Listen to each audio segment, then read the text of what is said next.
Voilà, nous sommes maintenant rendus à parler de la transmission de mouvement et du changement de vitesse. Donc, on va calculer là-dedans comment la grosseur des engrenages ou des poulies va avoir une influence sur la vitesse des engrenages et des poulies en question. Donc, allons-y. La vitesse, donc, dépend du nombre de dents et ou du diamètre de chacune des roues ou des engrenages. Et la relation est inversement proportionnelle. Ça veut dire quoi? Ça veut dire que plus vous avez de dents, moins vous allez vite. Donc ça, c'est inversement proportionnel. Moins vous avez de dents, plus vous allez vite. Donc c'est une relation inversement proportionnelle. Par exemple, vous avez ici un organe moteur qui est la roue menante, donc qui a 12 dents et qui va à une vitesse de 20 tours à la minute. Donc la vitesse, ici, elle n'est pas en mètres secondes ou en kilomètres heure. On parle de tours minute, donc combien de tours effectués en une seule minute. Donc si elle a une vitesse de rotation de 20 tours à la minute, à quelle vitesse tourne la roue menée? Donc quelle sera la vitesse de la petite roue? Il y a deux façons de faire le calcul, donc je vous montre les deux façons. Et c'est important quand même d'apprendre les deux parce que parfois, on va vous demander c'est quoi le rapport de vitesse. Donc, il faut quand même connaître la première méthode, même si j'ai bien l'impression que vous choisirez la deuxième qui est quand même plus simple. Donc, la première méthode, c'est d'utiliser le rapport de vitesse, ça veut dire la vitesse de l'une par rapport à la vitesse de l'autre. La formule est la suivante. Donc, pour le rapport de vitesse, vous prenez la vitesse de la roue motrice ou menante sur la vitesse de la roue menée. Alors, c'est toujours la roue motrice sur la roue menée. Toujours dans ce sens-là qu'on va écrire notre rapport de vitesse. Donc ici, ce serait pas très compliqué. On peut aussi prendre le nombre de dents de la roue menante sur le nombre de dents de la roue menée, puisqu'on n'a pas les deux vitesses. Donc, on va prendre comme rapport de vitesse le nombre de dents qui est de 12 pour la roue motrice et de 7 pour la roue menée, ce qui nous donne un rapport de 1,71. Donc, faites 12 divisé par 7, 1,71. Ça signifie que la roue menée tourne 1,71 fois plus vite que la roue motrice, puisque c'est elle qui est la plus petite. Donc, qu'est-ce qu'on fait avec ce rapport-là? Ben, maintenant, on peut trouver la vitesse de la roue menée maintenant qu'on a le rapport de vitesse. Donc, si la roue motrice tourne à 20 tours à la minute, la roue menée tourne à 34,3 tours à la minute parce que ce qu'on a fait, c'est qu'on a pris notre vitesse de la roue menante, et on a multiplié ici par le rapport de vitesse, ce qui nous donne 34,3. Et ce qui est logique, puisque la roue menée, elle est plus petite, donc elle doit tourner plus vite. Si jamais ça vous donne une réponse qui a pas de bon sens, qui manque de logique, parce que, dans le fond, vous avez fait l'inverse dans votre réflexion, vous avez multiplié par le chiffre, mais vous aviez, par exemple, la roue menée plutôt que la roue menante, ça se peut que le résultat soit pas bon. Il est possible qu'on doive faire ici une division à la place d'une multiplication, dépendamment de ce qu'on a comme information au départ. Donc, questionnez-vous si la réponse, elle est logique. Ici, la roue menée, elle est plus petite, donc c'est normal qu'elle soit plus rapide. Si ça vous donne pas ça, c'est qu'il fallait faire une division ici. Alors, je continue. La deuxième méthode, c'est d'utiliser le fait que c'est inversement proportionnel. Donc, dans le fond, on va faire une règle de proportionnalité, mais inversement proportionnelle, ça veut dire qu'on va prendre la vitesse d'un côté et le nombre de dents de l'autre, mais on va inverser les deux données. Donc, on va prendre la vitesse de la roue menée sur la vitesse de la roue menante et on va égaliser au nombre de dents de la roue menante sur le nombre de dents de la roue menée. Donc, vous voyez l'inverse ici, là, on pourrait faire un X, là, menée, menée et menante avec menante. Puis après ça, on remplace. Donc, je n'ai pas la vitesse de la roue menée, je mets un X. La vitesse de la roue menante, c'est 20. Ensuite, le nombre de dents de menante, c'est 12. Et le nombre de dents de la roue menée, c'est 7. Et vous faites ensuite votre calcul de proportionnalité. Donc, ici, 20 fois 12 divisé par 7 nous donnera la réponse ici. Donc, 20 fois 12 divisé par 7, ça donne 34,3 tours à la minute et on vérifie toujours si notre réponse est logique.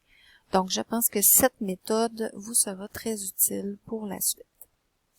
On va faire un exercice, donc, pour se pratiquer. Alors, supposons qu'on a ici une grande roue, donc un grand engrenage de 30 dents, et on a un petit engrenage de 7 dents. Notre petit engrenage tourne à 130 rotations par minute et on nous indique ici que c'est notre organe moteur. Donc, c'est ici qu'on a notre moteur qui va entraîner cette grande roue-là. Normalement, logiquement, cette roue-là devrait tourner beaucoup moins rapidement. Donc, on devrait avoir une réponse qui est en bas de 130. Donc, allons-y ici avec d'abord la première question où on nous demande le rapport de vitesse. Donc, on n'a pas le choix d'y aller avec ce qu'on a appris. Le rapport de vitesse, c'est toujours la roue menante sur la roue menée. Alors, soit, si j'avais les deux vitesses, je pourrais mettre la vitesse de la roue menante sur la vitesse de la roue menée. Mais comme je n'ai pas les deux, je vais utiliser les dents.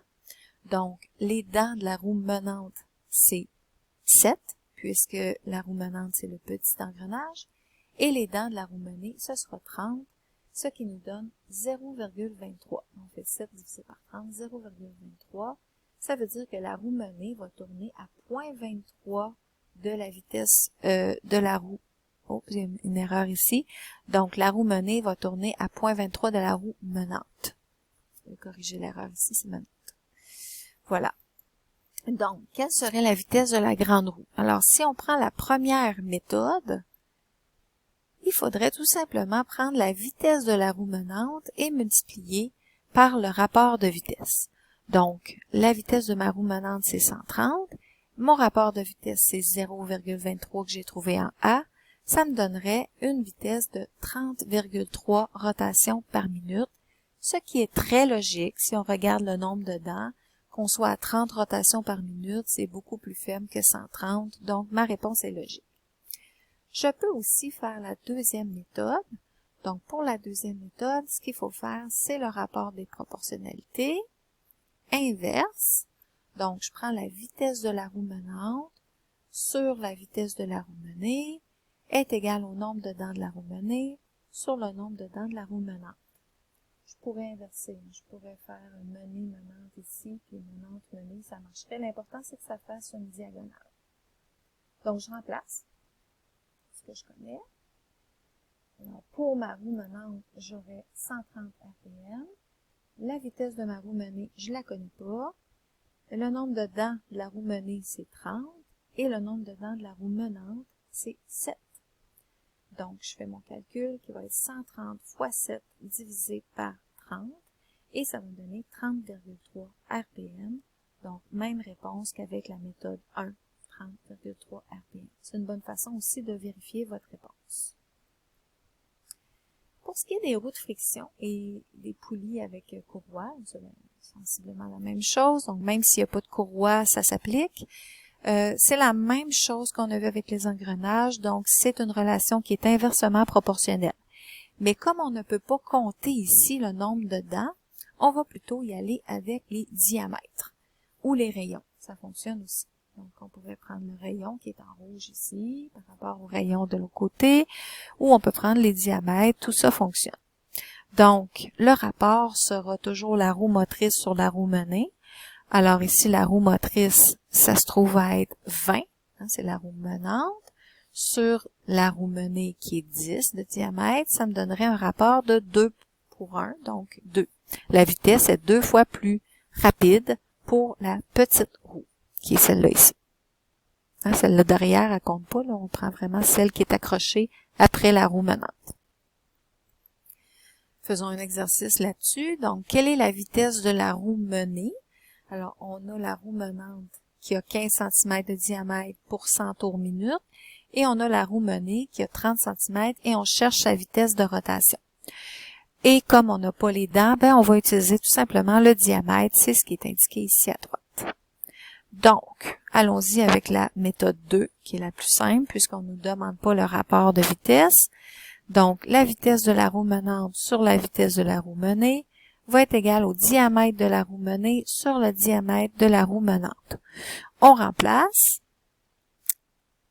Voilà. Donc, j'aurai 100 RPM pour la vitesse de la roue menante.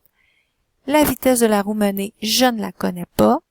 Le diamètre de la roue menée, c'est 30. Et le diamètre de la roue menante, c'est 15. Alors, je fais mon calcul. 100 fois 15 divisé par 30. Et ça nous donne 50 RPM.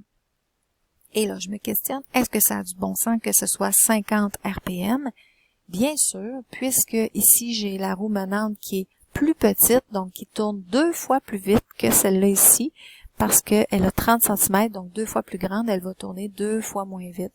En fait, le calcul se faisait quand même assez facilement mentalement. On n'aurait pas eu besoin de faire tout ce calcul-là, mais évidemment, il faut apprendre à le faire pour les questions plus complexes.